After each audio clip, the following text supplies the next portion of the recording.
I'm glad you mentioned Kai Cenat because we're about to segue into a section of this episode that I think is extremely important. What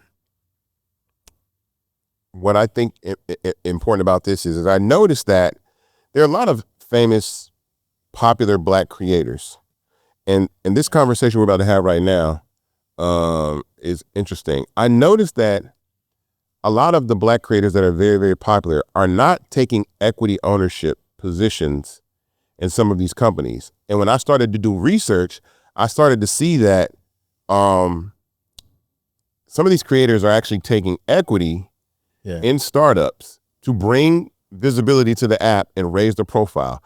First of all, I want to start with Charli D'Amelio, because while we started talking about Charli D'Amelio, did you know? Have you heard of the fintech startup Step? Mm-mm. The Step card. It's like kind of like a debit card for young people. Okay. Charli D'Amelio took equity in that company and helped them raise $300 million. Wow. By joining the platform and taking an equity position in that company. Yeah. I don't even know what the company is worth now, but leveraging that. I was looking at something else interesting too.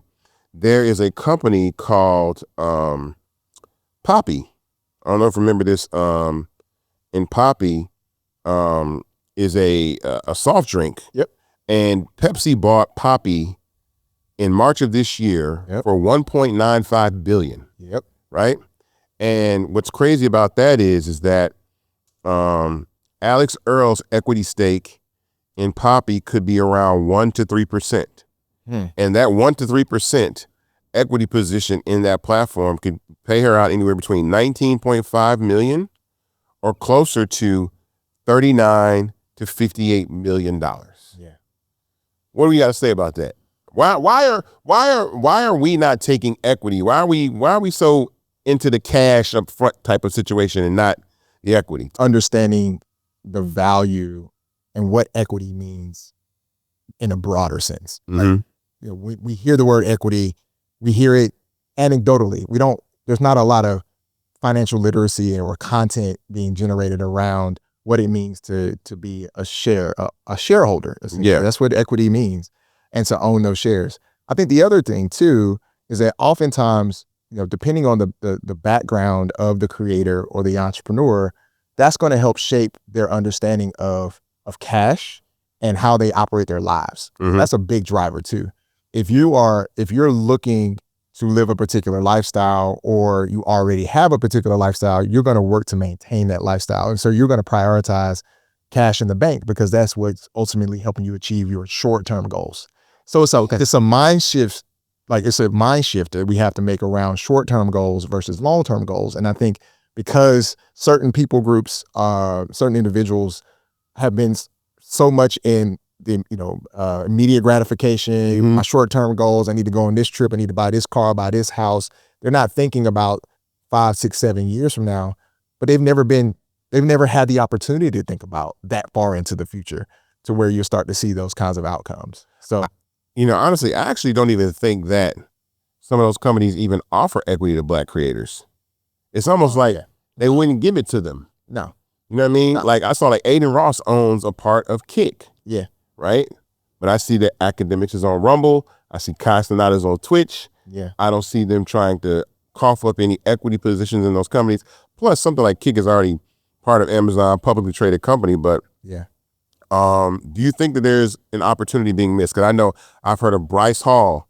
I think Bryce Hall had actually some equity in Poppy. I know, like I said, Aiden Ross. I know, I think it's Emma Chamberlain. I think she was part of another audio chat startup that got acquired. Yeah. It's just when we see these exits and it's like, why, like for me, what I find interesting about Fanbase is it's kind of, and I position Fanbase in that position to say, man, the ability for a creator, for someone to come on board and take an equity position, even if they invest, because some of these people actually invest in the company. It's not given to them. They actually take the money and write checks themselves and invest in the startup, right, and be part of the startup, right. And then they say, you know what, I'm gonna use my leverage, to scale the business and then help it get to the next level of investing. Because the challenging part about doing all this is the capital part.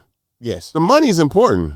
Yes. I say that all the time. Like we've had, there have been multiple startups that have been given venture capital that have gone out of business and gotten way more money than Fanbase is giving. This is hard. So a lot of times say, man, you guys have raised $22 million. I'm like, yeah, but I know companies that have raised $300 million and $40 million and $35 million, and they went belly up in a year and a half. Yeah, people don't understand the talent and the infrastructure costs to build a platform that can support tens of millions or hundreds of millions of people consuming and uploading and all those things. So there are cost implications, but I think one of the things that we haven't spent enough time on is understanding again, going back to equity, right? Sometimes there might be an offer on the table, but we hear such a low number, 1% or 0.5%.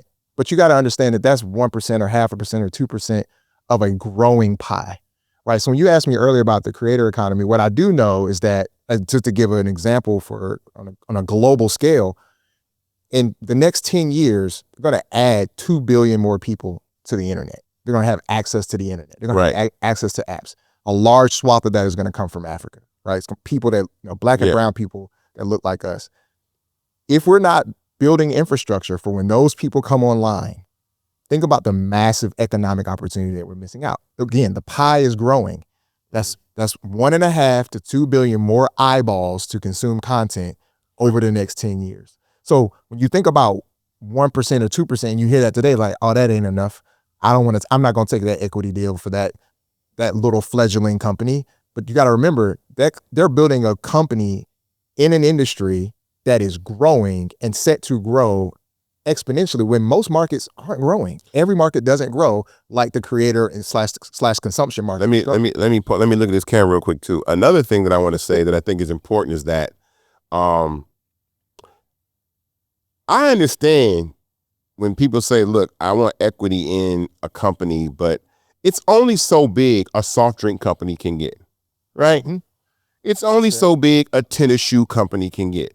But Roger Federer took 3% in a shoe company and made more money off that than all the Grand Slam titles he ever put together. Yeah.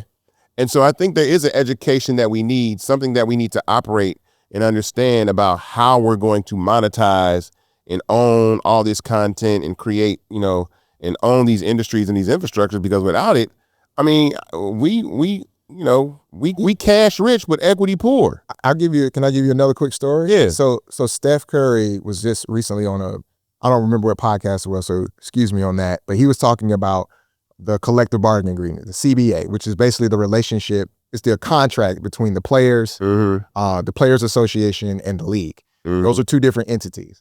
And one of the things he was talking about was, if one thing that he could shift or change was giving players the opportunity to have equity in the team. And they said it was like he couldn't do it or something. It was illegal. You can't do it. You can't do it until you're not playing anymore. Right. Think about that. You're in your prime. Yeah, because he said Golden State wasn't worth what it was. It was worth, when he was drafted, it was worth $450 million.